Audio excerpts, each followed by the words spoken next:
सो नमस्कार viewers, path finders bye Unacademy के YouTube channel पर स्वागत है। So friends, recently United nation general assembly में एक रिजोल्यूशन को इंट्रोड्यूस किया गया।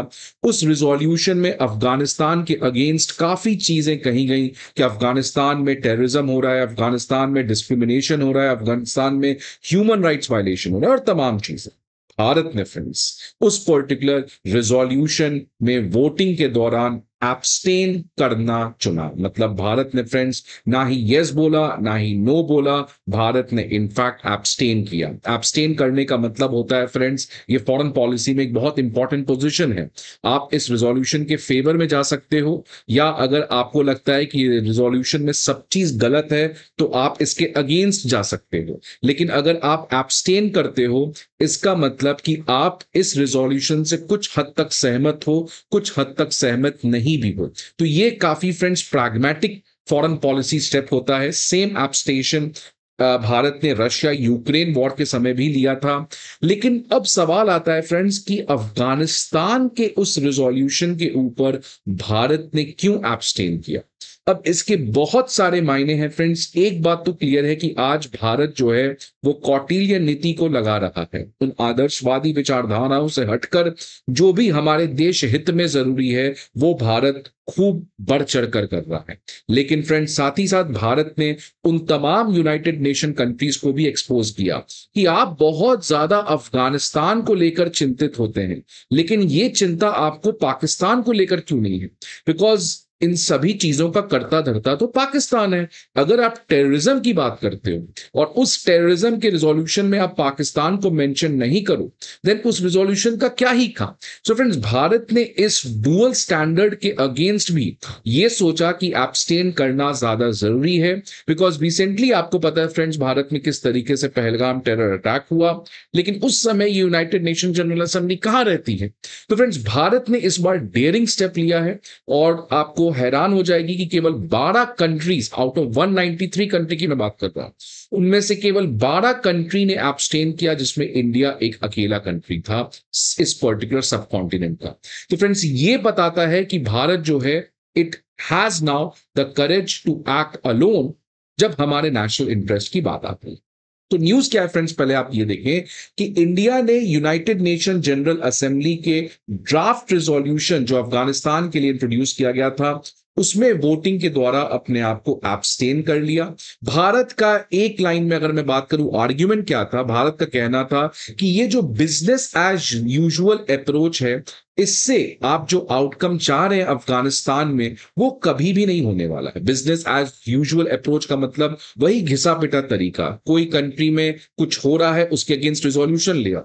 सेम चीज भारत ने उस समय भी कहा था कि रशिया को रोकने के लिए यूनाइटेड नेशन में रिजोल्यूशन लिया। क्या रिजोल्यूशन से रशिया रुक जाएगा? और अगर नहीं रुकेगा तो रिजोल्यूशन ला क्यों रहे हो? बिकॉज इससे तो और ज्यादा कॉम्प्लिकेशन होगा, और ज्यादा आप किसी को प्रोवोक कर रहे हो।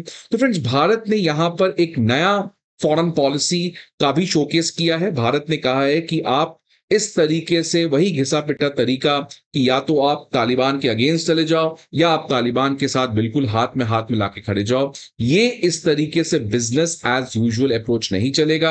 अगर हमें रियली चाहिए अफगानिस्तान में प्रॉस्पेरिटी हो, रीजनल लेवल पे सिक्योरिटी हो, टेररिज्म कम हो, then we have to think of out of the box solution. और इसलिए फ्रेंड्स, भारत ने इस यूएनजीए में एब्सटेन किया। ये एक प्रो अफगानिस्तान फॉरेन पॉलिसी भी आप मान सकते हैं, बिकॉज भारत ने same abstain Russia Ukraine war के रिजोल्यूशन में भी किया था, और आज सेम एब्सटेन भारत ने अफगानिस्तान के विरोध में लाए गए रिजोल्यूशन के ऊपर भी किया था। फ्रेंड्स, ये रिजोल्यूशन यूएनजीए में इंट्रोड्यूस किया गया था मंडे को बाय जर्मनी, और इसका टाइटल था द सिचुएशन इन अफगानिस्तान। इस पर्टिकुलर रिजोल्यूशन में ह्यूज नंबर ऑफ लोगों ने, कंट्रीज ने वोट किया फेवर में 116, 2 लोग अगेंस्ट में थे और 12 एब्सेंटेशंस में थे, जिसमें आपको इंडिया भी एक था। अगर मैं इस रेजोल्यूशन की बात करूं फ्रेंड्स, तो इस रेजोल्यूशन में काफी ज्यादा डीप कंसर्न जारी किया गया था over the economic, humanitarian and social condition in Afghanistan. Terrorist groups का अफगानिस्तान के सॉइल पर प्रेजेंट होना, लैक ऑफ पॉलिटिकल इंक्लूसिविटी मतलब वुमेन और दूसरे कम्युनिटी के लोगों का पॉलिटिकल रिप्रेजेंटेशन ना होना, huge human rights violation including women, girl and person belonging to minorities. तो फ्रेंड्स, ये जो डीप कंसर्न यूनाइटेड नेशन के द्वारा जारी किया गया है, इसमें कुछ हद तक सही भी बात है। ऑब्वियसली वहां पे सिचुएशन अभी बहुत तो अच्छा नहीं है, लेकिन क्या सब कुछ खराब ही चल रहा है? और क्या आप इस रिजोल्यूशन लाकर वहां पर वुमेन के अगेंस्ट डिस्क्रिमिनेशन को खत्म कर सकते हो, टेररिज्म को खत्म कर सकते हो? सो फ्रेंड, भारत का क्लियरली यही कहना था कि अगर इस रिजोल्यूशन का ऑब्जेक्टिव जो है वो कभी फुलफिल हो ही नहीं सकता, और जो आपका कंसर्न है खासकर टेररिज्म, अगर आप इसको कंसर्न में लाना चाहते हो, इसको रोकना चाहते हो, तो उसके लिए आपको जो सही रीजन है वो भी आप इस रिजोल्यूशन के थ्रू एड्रेस नहीं कर पा रहे हो, तो फिर इस रिजोल्यूशन का फायदा क्या है? अगर मैं बात करूं भारत का जो पोजीशन है, क्यों भारत ने एब्सटेन किया, तो उसको ऑफिशियली रखने का काम किया हमारे यूनाइटेड नेशन के एम्बेसडर। उन्होंने कहा कि कोई भी सिचुएशन जो आने वाले समय में इमर्ज करेगा अफगानिस्तान में, अगर हम चाहते हैं कि वो सिचुएशन अच्छा हो, उसके लिए हमें केवल अफगानिस्तान के अगेंस्ट नहीं बोलना है, हमें तालिबान को केवल एक एविल नहीं बनाना है, कल्प्रिट नहीं बनाना है। रैदर हमें एक बैलेंस्ड अप्रोच लेना है, जहां पर अगर कुछ अच्छा हो रहा है तो उस पॉजिटिव बिहेवियर को हमें इंसेंटिवाइज करना है, और अगर कुछ हार्मफुल एक्शंस हो रहा है तो डिस इंसेंटिवाइज भी करना है।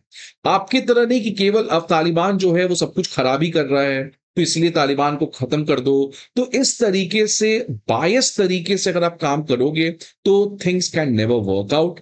कोई भी अप्रोच जो है अगर केवल पनिशमेंट को लेकर फोकस करता है तो ये कभी सक्सीड नहीं होता।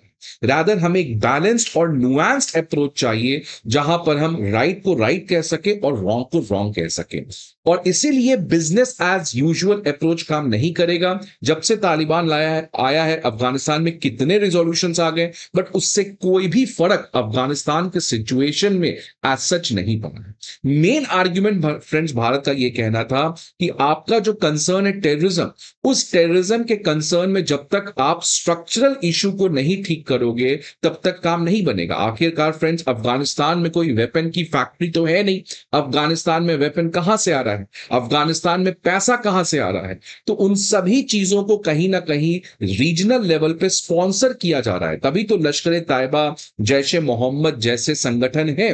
तो ये रीजनल स्पॉन्सर्स के अगेंस्ट भी हमें काम करना पड़ेगा, तभी हम अफगानिस्तान में भी टेररिज्म कम कर सकते हैं। तो फ्रेंड्स, ये भारत का सीधा साधा निशाना पाकिस्तान के ऊपर था कि अगर हम चाहते हैं कि अफगानिस्तान में स्टेबिलिटी हो, तो उसके लिए हमें पाकिस्तान जिस तरीके का नॉन स्टेट एक्टर्स को प्रमोट करता है भारत में, वैसे ही पाकिस्तान नॉन स्टेट एक्टर्स को इस समय अफगानिस्तान में भी प्रमोट कर रहा है कि वो उसको इंडिया के अगेंस्ट यूज कर सके। सो फ्रेंड्स, भारत ने एक बहुत ही स्मार्ट मूव यहां पर खेला है और अफगानिस्तान के सिचुएशन से लोगों को हटकर पाकिस्तान की तरफ फोकस करने को कहा है। और साथ ही साथ यूनाइटेड नेशन कंट्रीज के लिए एक रियलिटी चेक भी है कि आप एक स्टैंडर्ड पाकिस्तान के साथ लगाते हैं जो रियल स्पॉन्सर है टेररिज्म का, और आपका सारा ध्यान लेकिन तालिबान पे रहता है। इसलिए आपको पाकिस्तान के ऊपर भी इक्वली फोकस करना चाहिए। अब फ्रेंड्स, ये बताता है कि भारत और तालिबान के बीच में रिलेशन जो है वो काफी तेज रेट से बढ़ते हुए नजर आ रहे हैं। अगर मैं बात करूं पहलगाम,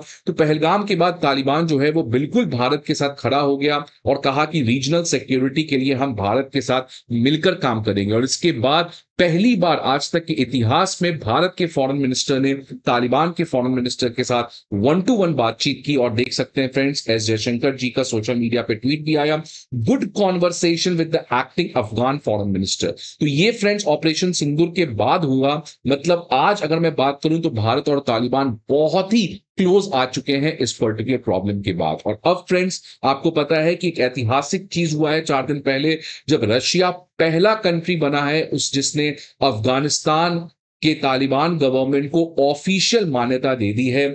इसकी वजह से फ्रेंड्स अब बहुत सारे और भी कंट्रीज जो हैं वो तालिबान को ऑफिशियली रिकॉग्नाइज कर सकते हैं। और ऑलरेडी पता है फ्रेंड्स, भारत को इससे काफी ज्यादा फायदा होगा, बिकॉज भारत जो है वो रशिया के साथ आने वाले समय में अफगानिस्तान के स्टेबिलिटी और प्रॉस्पेरिटी के लिए और काम कर सकता है। और इसीलिए फ्रेंड्स, रशिया ने इन्विटेशन भी दिया है भारत को कि आप अफगान स्क्वाड का मेंबर बने, सो दैट हम मिलके अफगानिस्तान में काफी ज्यादा काम कर सकते हैं। और अब फ्रेंड सवाल आता है कि क्या भारत को ऑफिशियली तालिबान को रिकॉग्निशन दे देना चाहिए? बिकॉज अब फ्रेंड्स ये काफी कॉमन है। आप देखिए रशिया ने क्या किया तालिबान के साथ, यूएस ने सीरिया में, जो अब फ्रेंड्स आपको पता है कि अलकायदा का एक विंग एचडीएस जोलानी जो पावर में आया है, उसको यूएस ने अपने नेशनल इंटरेस्ट के लिए टेररिस्ट डेजिग्नेशन से हटा दिया। ये आज की खबर है फ्रेंड्स। तो जब आज टेररिज्म के ऊपर कोई सहमति नहीं है, it's about a good terrorist and bad terrorist, तो क्यों इंडिया जो है वो विचारधाराओं की दुनिया में जी रहा है,